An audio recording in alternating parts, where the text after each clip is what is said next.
Մեկնարկել է Եվրոպական քաղաքական համայնքի 8-րդ գագաթնաժողովը, որին մասնակցում է 43 բարձրաստիճան պատվիրակություն, շուրջ 500 մասնակից։ Գագաթնաժողովի մանրամասներին ծանոթանալու համար կզրուցենք արտաքին գործերի նախարարի տեղակալ Վահան Կոստանյանի հետ։ Բարև ձեզ, պարոն Կոստանյան։ Նախ կխնդրեմ ներկայացնեք, թե ինչ թեմաների շուրջ են ծավալվելու քննարկումները եւ ինչ խնդիրներ են բարձրացանվելու գագաթնաժողովի ընթացքում։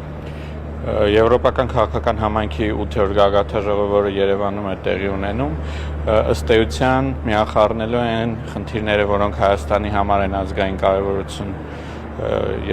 կարևորություն ունեն, եւ այն թեմաները, որոնք ընդհանուր եվրոպական մասշտաբով այս պահին բավականին հետաքրքիր են քննարկումների համար։ Ըստ այդմ հիմնական քննարկումների ուղղությունները լինելու են հիբրիդային վտանգները եւ ժողովրդավարական դիմակայունությունը,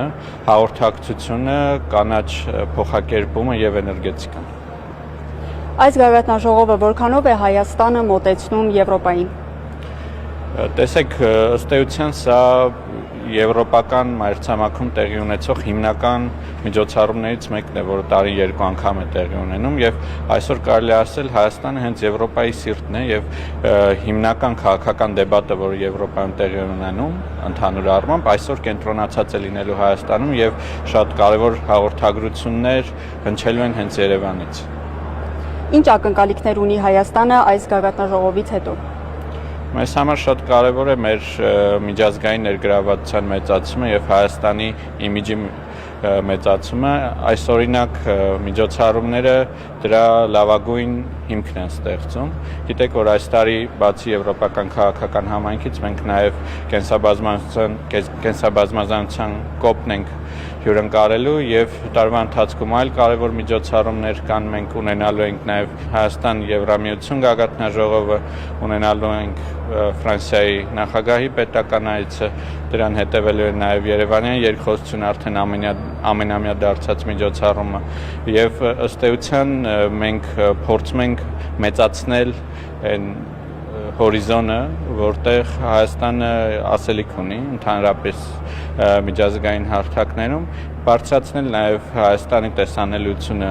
նույն օրինակ միջազգային մամուլում եւ այսօր